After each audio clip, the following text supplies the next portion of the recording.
All right, time for gender, week 11. We're going to look at works of Cynthia Enloe and Carol Cohn. These are two very important figures in feminism, in gender, and both are very much focused on the individual. So, not the state. Just like anarchism didn't focus on the state, and the terrorist manifestos did not focus on the state, this one also focuses on the individual. And so, for feminists, for gender scholars, politics is personal. For Enloe, her book Bananas, Beaches, and Bases was instrumental in understanding the centrality of individuals within the wider international political world. So rather than studying war, she looks at the experiences of women, especially women who are not studied very often, those people who, you know, live in the so-called third world or the developing world, and she looks at sex work. She looks at sex work and the experiences of women prostitutes who live next to military bases, American military bases, and what we can learn about their experiences of international politics. So, Enloe is trying to understand what's overlooked in the world, and she uncovers new manifestations of militarism that have experienced that can be understood through the studying of sex work. And so she looks at the ways in which women try to survive in war. She looks at the experiences of women in war, and she's trying to get people to understand that war is not abstract, but it's very real. And when we talk about the patriarchy, it's important to note that we're not just simply talking about men. We're talking about ideas, and these ideas um, that dominate our military ideas. And because war is dominated by the experiences of men, um, military affairs is a basic male exercise.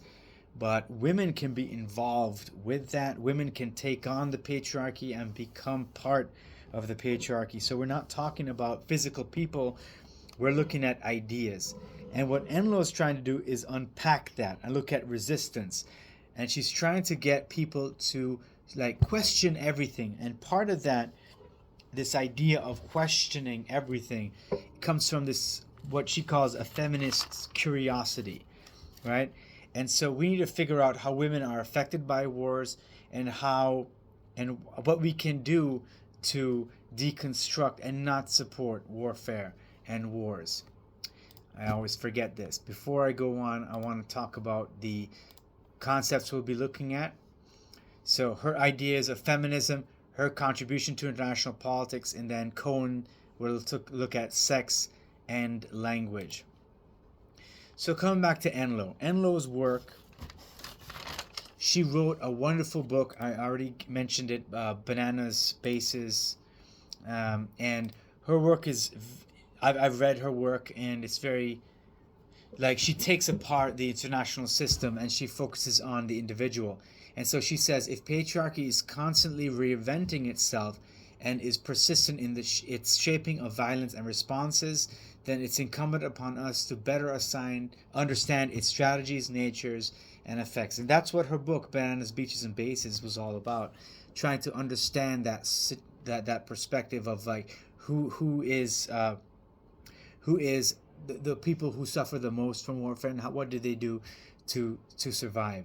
And so when she does her work, when she does that research, it's all about the individual and how the individual survives, and how women interact with one another, and how they try to understand one another, and what women can do to deconstruct and resist, right? Resisting the system. So she says she wants to talk about uh, diplomatic wives, military prostitutes, and she wants to understand exactly how that domestic, so-called domestic life shapes behavior and shapes our understanding of politics. And so her feminist understanding of the international system is not looking at the military, it's looking at the people, women.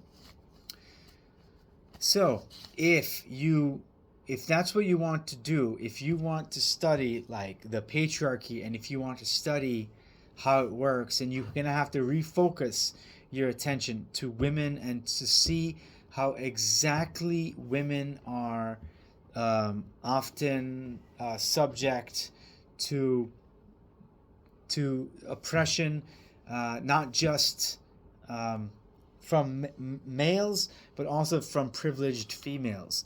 And that's a very important way of looking at the world and deconstructing the world. So if you want to understand the world, what she's saying is, well, we need to look at women and how they're affected by wars, and what we can do to not support those wars and those conflicts.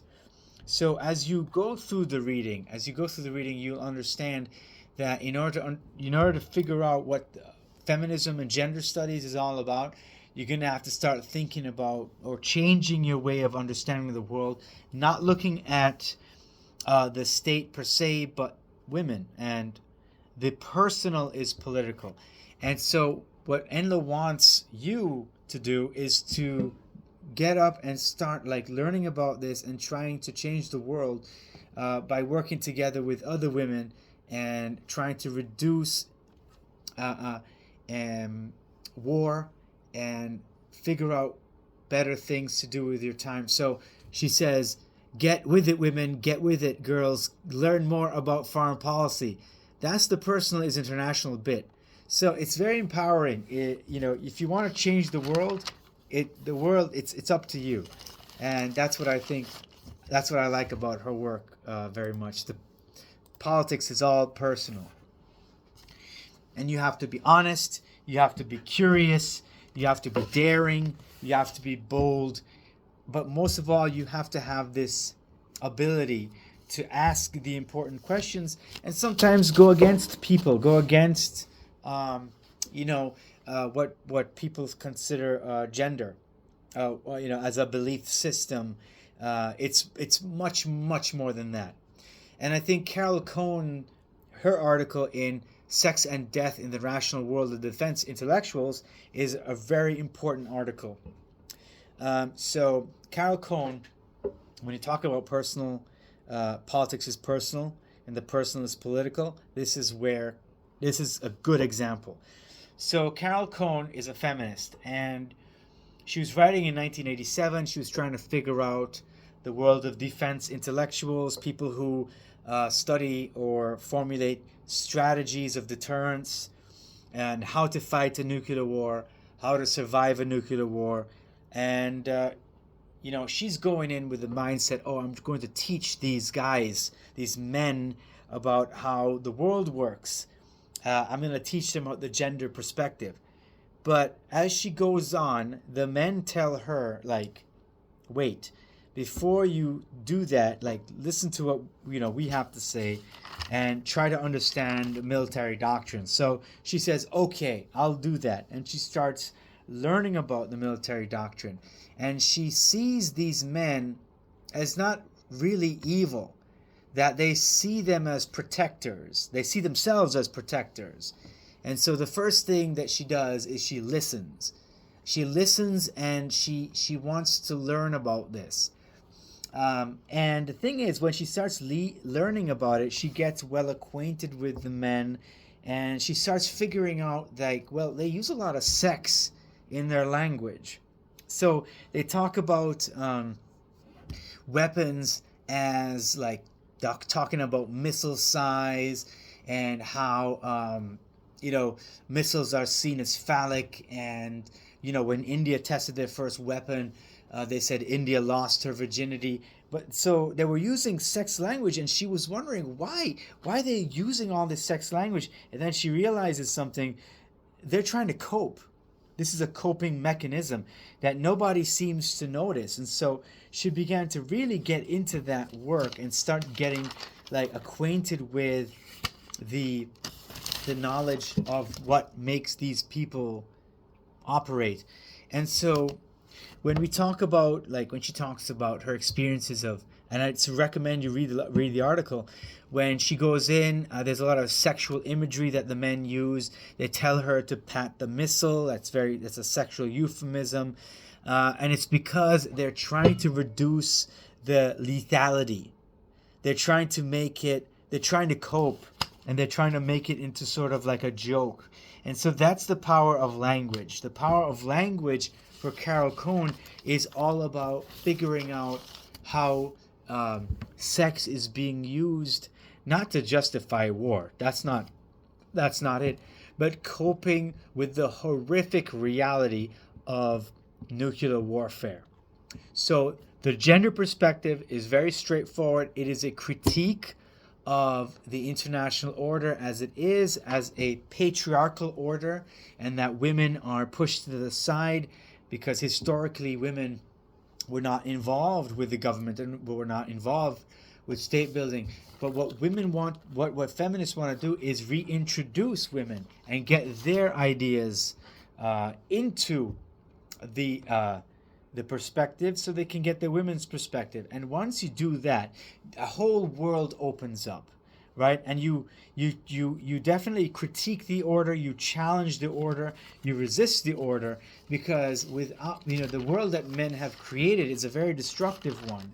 And that could be because of biology, but there's all different ways in which feminists try to understand that. But it's not about women, it's about the ideas. So please bear that in mind going forward. And so the language that is used by the patriarchy is what Cone wants to study. And by reissuing or bringing in women into analysis, you can see that fundamentally the world is a different place, it can be interpreted in a different way. So the gendered approach is a very good critique, and I highly encourage you to read the articles and get well acquainted with them as you prepare for your final exam, which is slowly coming up. Thank you.